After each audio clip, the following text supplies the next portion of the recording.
Madame, Monsieur, bonsoir. Très heureuse de vous retrouver. Voici les titres de l'actualité de ce mercredi. Le général d'armée Saïd Chengriha, ministre délégué auprès du ministre de la Défense nationale, chef d'état-major de l'ANP, s'est rendu à Tbessa, en 5e région militaire, où il a inspecté les unités militaires ayant participé à une opération de qualité qui a permis de neutraliser 6 terroristes.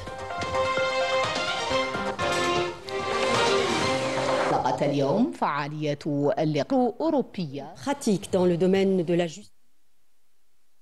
Pratique Europe des huissiers de justice, ouverte ce mercredi à Alger avec la participation d'une trentaine de pays. Les détails dans un instant.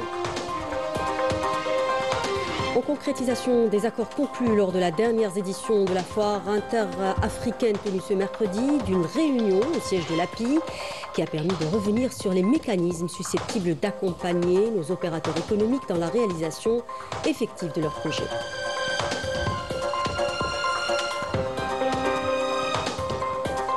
À l'étranger, commémoration du 50e anniversaire de l'unité nationale sahraoui. Les camps réfugiés ont abrité des célébrations et des rassemblements pour marquer cette étape importante dans le parcours de lutte du peuple sahraoui.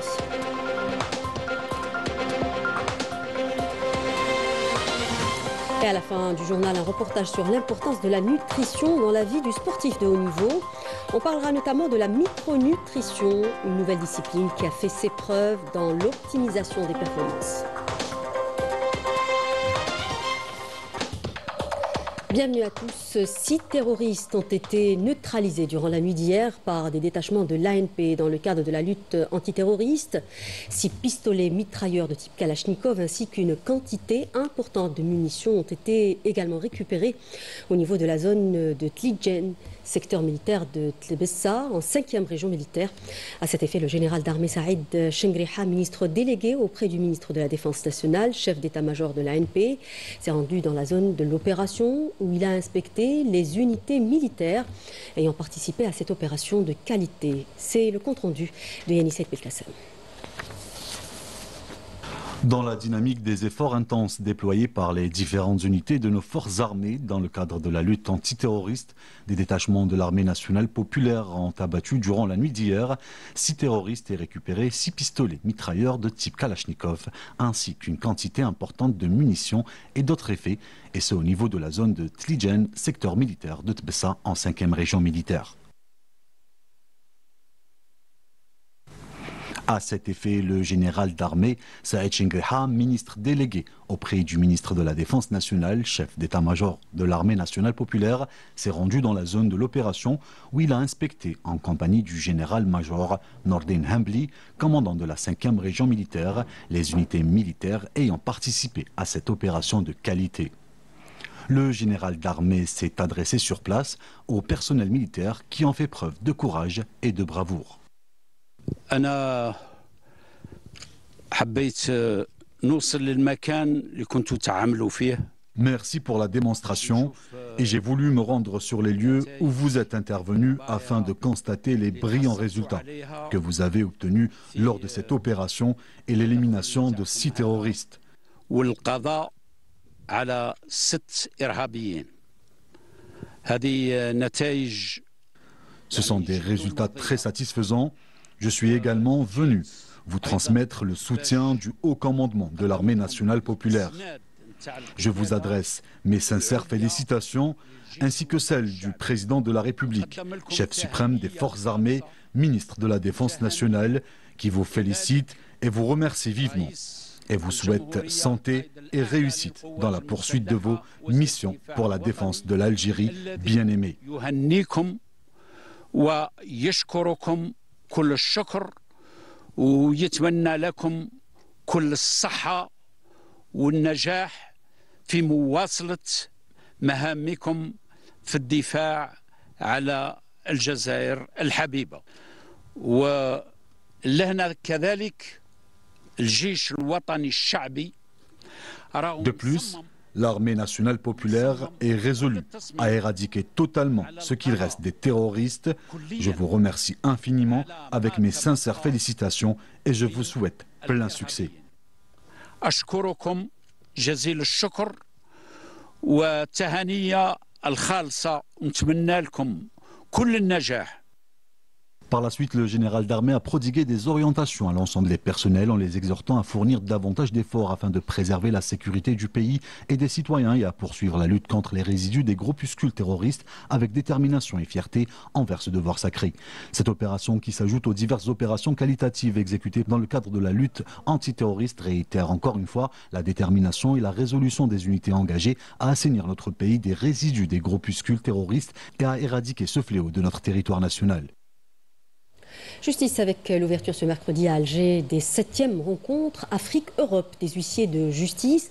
Événement qui se déroule sous le slogan « Le rôle du huissier de justice dans la société » connaît la participation de plus de 700 experts et académiciens algériens ainsi que des représentants de 33 pays. La rencontre a pour but de partager les expériences et les bonnes pratiques, affronter les défis communs et adapter la justice à un monde en pleine mutation. C'est le compte rendu de Badia Armani. Les 7e rencontres Afrique-Europe des huissiers de justice, un rendez-vous important dont l'enjeu est clair, bâtir des passerelles solides entre les systèmes judiciaires africains et européens à travers l'harmonisation des règles, la modernisation des procédures et le renforcement de la coopération dans l'exécution des décisions de justice. L'organisation par l'Algérie des 7e rencontres Afrique-Europe des huissiers de justice illustre pleinement sa place et son rôle sur la scène internationale à tous les niveaux. Ce n'est pas un hasard si l'Algérie accueille cet événement majeur alors qu'elle maintient sa présence africaine reconnue et affirme pleinement son rôle sur la scène internationale dans tous les domaines et à tous les niveaux.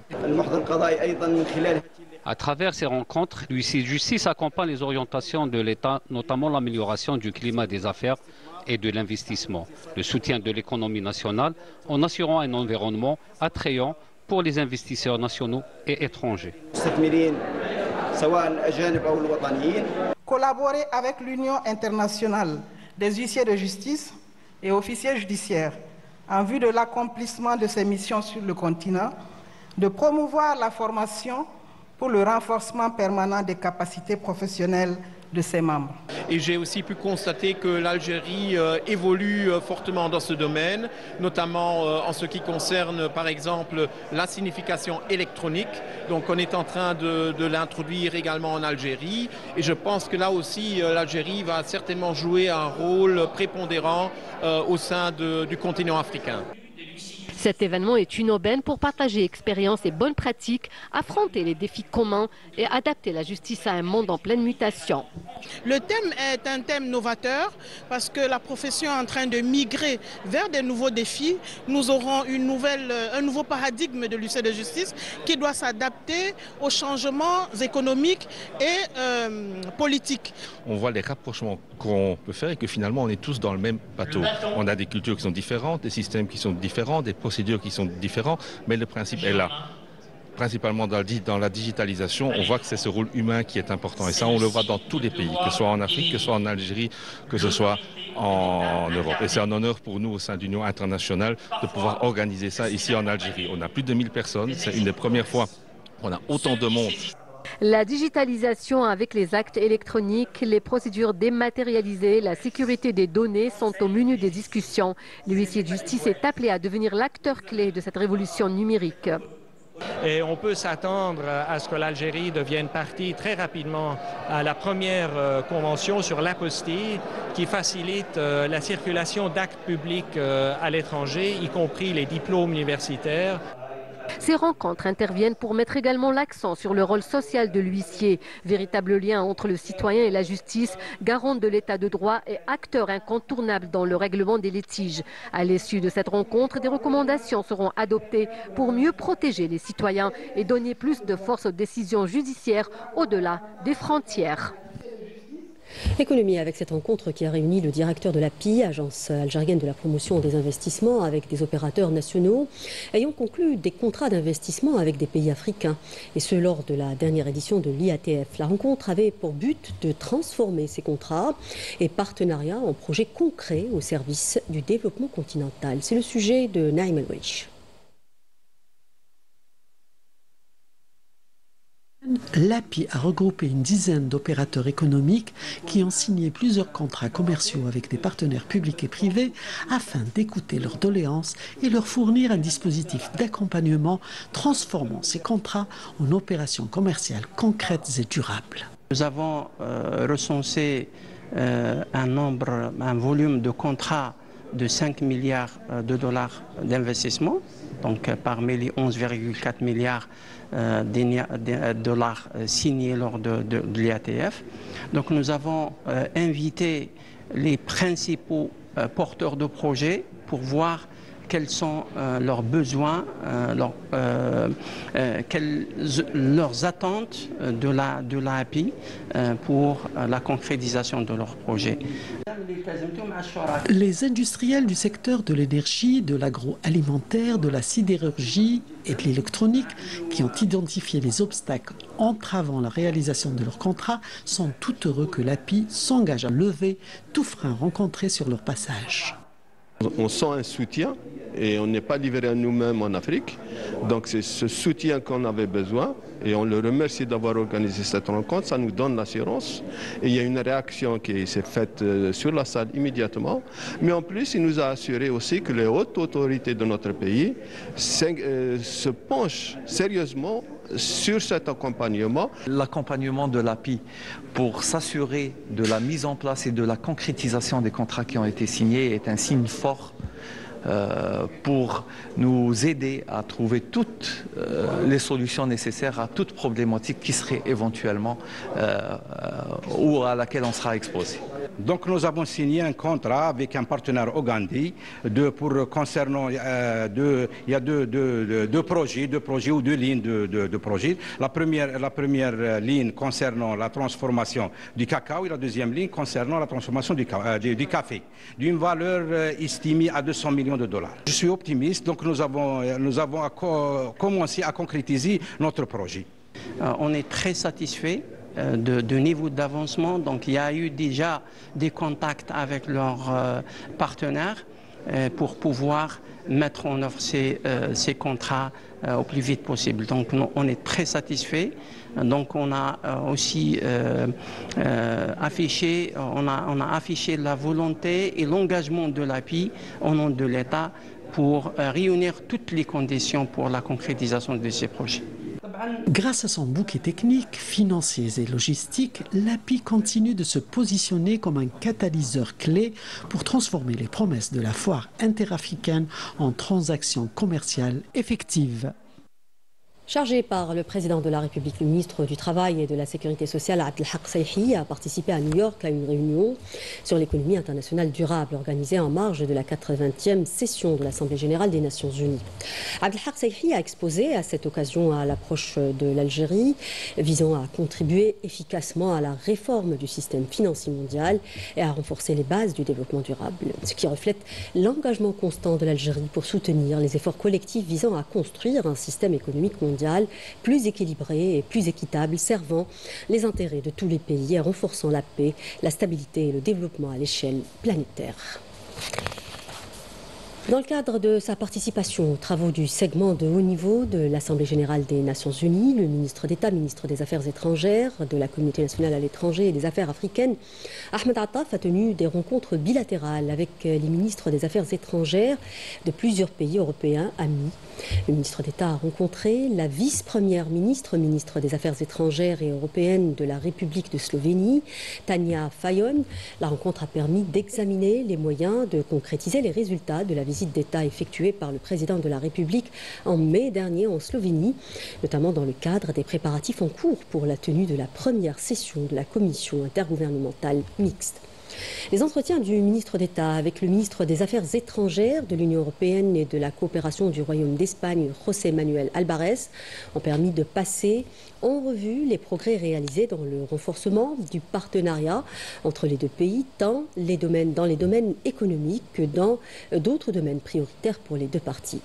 Par ailleurs, Ahmed Attaf a évoqué avec son homologue, le ministre des Affaires étrangères du Royaume des Pays-Bas, David Van Wil, l'état des relations bilatérales et les perspectives de leur promotion et examiner de nombreuses questions régionales d'intérêt commun.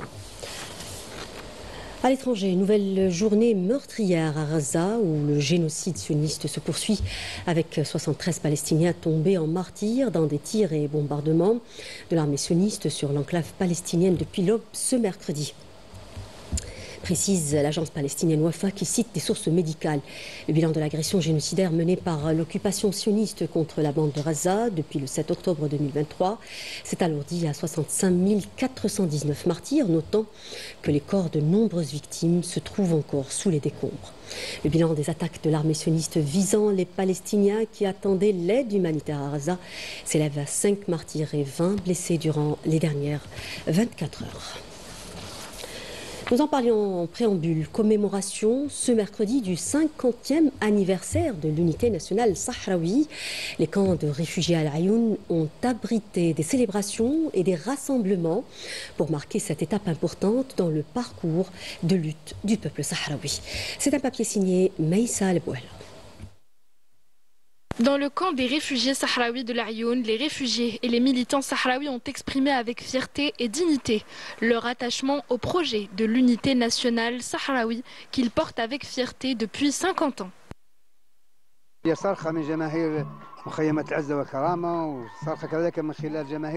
Un cri s'élève des camps, des territoires occupés et de la diaspora pour marquer 50 ans de lutte, de résistance et de la poursuite du combat de libération jusqu'à l'indépendance.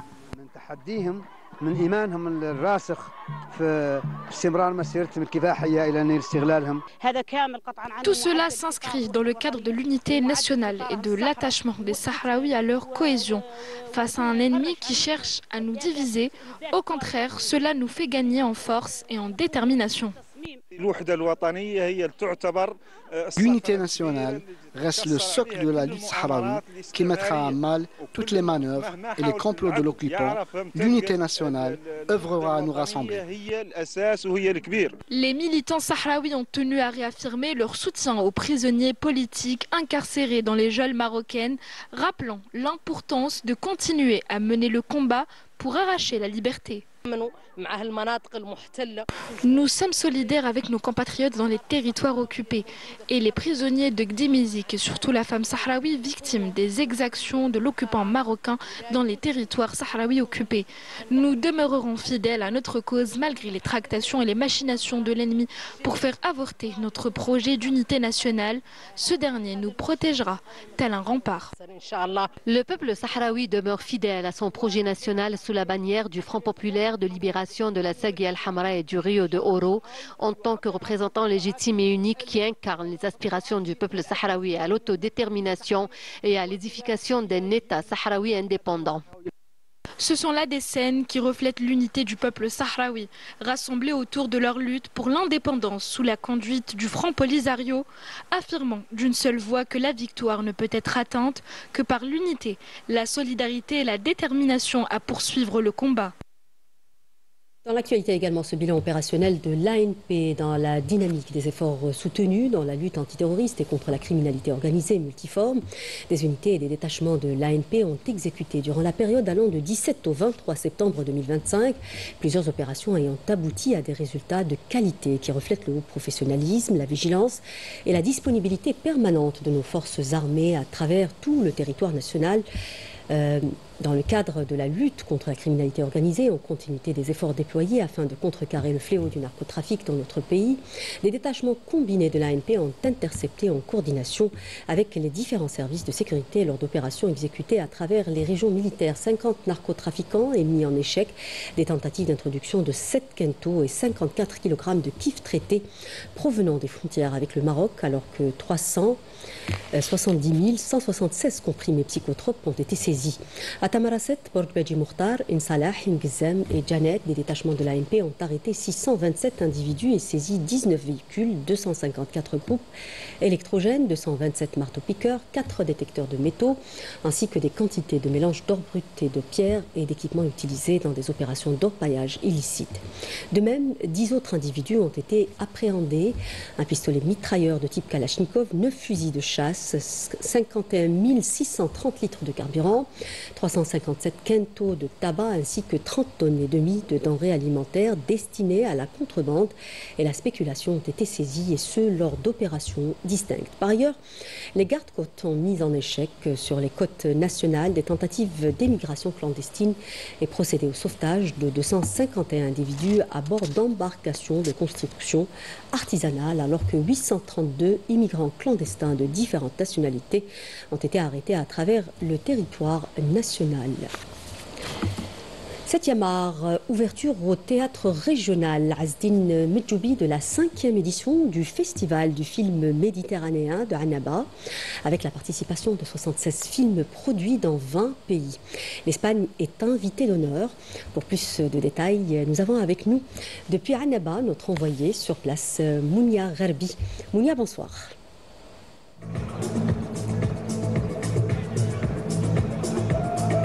Bonsoir Sarah, oui effectivement, nous sommes présents à la 5e édition du film international de la ville de Annaba, bien sûr le film méditerranéen. Ce qu'il faut savoir, c'est que l'invité d'honneur est l'Espagne et que l'ouverture officielle se fera en présence de Madame la ministre Melika Bendouda. Entre-temps, ici défileront sur ce tapis rouge des comédiens, des cinéastes et bien sûr des professionnels du monde du cinéma. 5 compétitions officielles sont au programme de ce festival. Nous avons les longs métrages, les courts métrages, les documentaires et la nouveauté cette année, nous avons le prix de l'intelligence artificielle et nous avons le prix Amar Laskri pour les courts documentaires. Voilà. Alors en compétition cette année, nous avons 76 films, ce n'est pas rien, dont 8 algériens. Nous avons aussi des hommages. 5 hommages seront rendus à des cinéastes du bassin méditerranéen, dont le grand réalisateur algérien El Raouti Bendedouche. Voilà ce qui en est aujourd'hui pour cette soirée. En tout cas, je vous dis juste Annaba. Aïcha Cinéma.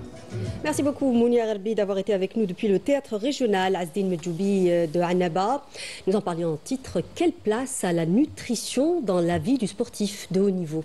Une question essentielle qui était au centre d'une conférence débat tenue ce mercredi à l'École supérieure des sciences et technologies des sports à Alger. Au menu des débats, l'importance de la micronutrition dans l'optimisation des performances, à la production d'énergie et au soutien musculaire. C'est le reportage de Ramzi Mhamdi. Regarde. Gestion du stress, activité physique, compléments alimentaires, optimisation, hygiène de vie du sportif de haut niveau ont été passés au peigne fin par le professeur Amin Gasmi, spécialiste en la matière. Donc la micronutrition et la génétique, elle a un grand rôle dans le sport en général, l'activité physique et le sport de haut niveau, parce que ça permet d'identifier déjà par rapport à la génétique, ça permet d'identifier les susceptibilités, les problématiques de santé, les troubles métaboliques qu'on va retrouver chez un sportif de haut niveau. On sait très bien qu'un sportif ne peut pas avoir de grandes performances si son métabolisme n'est pas équilibré. La micronutrition étudie l'impact des vitamines, minéraux et oligo-éléments sur notre organisme. Combinée aux avancées génétiques, elle ouvre la voie à une médecine personnalisée. En décodant l'ADN, on peut comprendre comment chaque corps réagit aux nutriments. Cette approche transforme l'alimentation en un carburant sur mesure qui optimise la récupération, la concentration et l'endurance. Pour le sport de haut niveau, c'est une véritable révolution. Les athlètes deviennent plus résistants, plus performants et mieux préparés aux exigences de la compétition. Comment utiliser cette micronutrition, cette science de la nutrition dans l'entraînement et dans la méthodologie de l'entraînement et la prévention aussi de la prise de certaines hormones dans le sport et aussi dans l'entraînement de sport. Pour permettre l'accès à ces domaines encore méconnus, donner la parole à de grandes pointures, c'est rendre la science accessible. Amin Gasmi, pionnier de la micronutrition et de la nutrigénétique, forme depuis des années médecins et experts à une vision de la santé sur mesure. Gasmi, c'est une perle rare, c'est une pépite qu'il faut encourager à venir donner des conférences et pourquoi pas établir des conventions de recherche. Dans ce trio gagnant, génétique, micronutrition et sport, se dessine une nouvelle ère où la science devient l'allié indispensable du talent. Et avec les vertus de la micronutrition, nous arrivons au terme de ce journal. Merci de l'avoir suivi au nom de la rédaction qui l'a préparé. L'info continue sur Canal Algérie avec prochain point de l'information à 20h en langue nationale. Excellente suite des programmes sur notre chaîne. Au revoir.